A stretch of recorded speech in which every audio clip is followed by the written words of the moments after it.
Hello, and welcome to today's daily devotion. Today we are looking at Hebrews 12:3.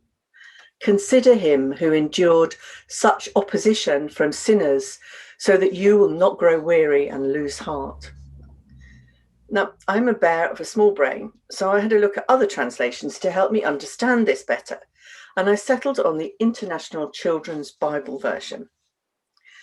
Think about Jesus. He held on patiently while sinful men were doing evil things against him.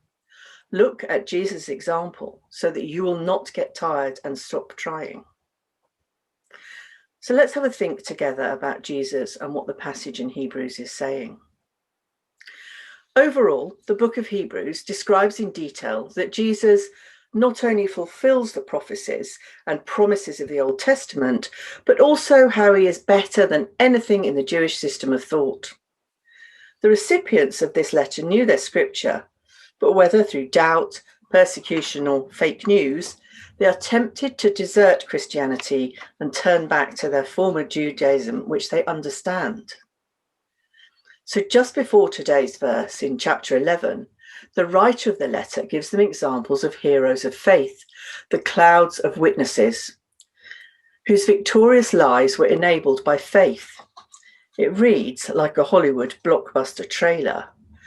Through acts of faith, they toppled kingdoms, were protected from lions, fires, and sword thrusts, turned disadvantage to advantage, won battles, routed alien armies. They were stoned, sawed in two, murdered in cold blood, wandered the earth in animal skins, homeless, friendless, powerless. The world didn't deserve them.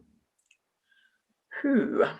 The reader may at this point be saying, well, that's not me. I'm just an average Christian living my life, trying to understand where Jesus fits in. And all this persecution, well, that's not my thing, actually. I might just go back to my life as a Jew with stuff I understand. So the writer turns to the need for endurance. Endurance is defined as the ability to keep doing something difficult, unpleasant, or painful for a long time. Christianity isn't easy. We may all feel we are facing spiritual trial every day, particularly over this last year. Lockdown after lockdown and a seemingly unending onslaught of bad news. But it's the way you look at it. If you change the way you look at things, the things you look at will change. How do you view the position you are in right now? Is everything going okay for you, or are you finding the fight too much, just trying to make it to the other side?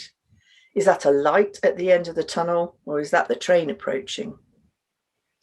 We need to remind ourselves we are not the only ones suffering and that we are never alone.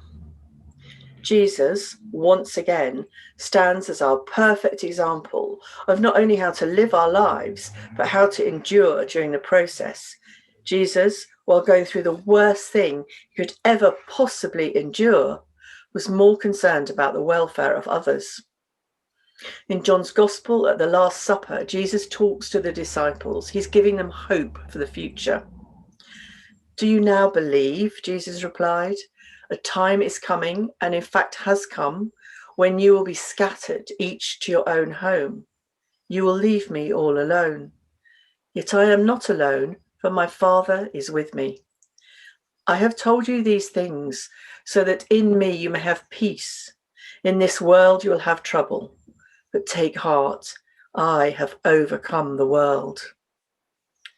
Through the opposition, the trials and the tribulations we may face in our own lives, we are told to gain a new perspective, to shift our focus from ourselves and look to Jesus.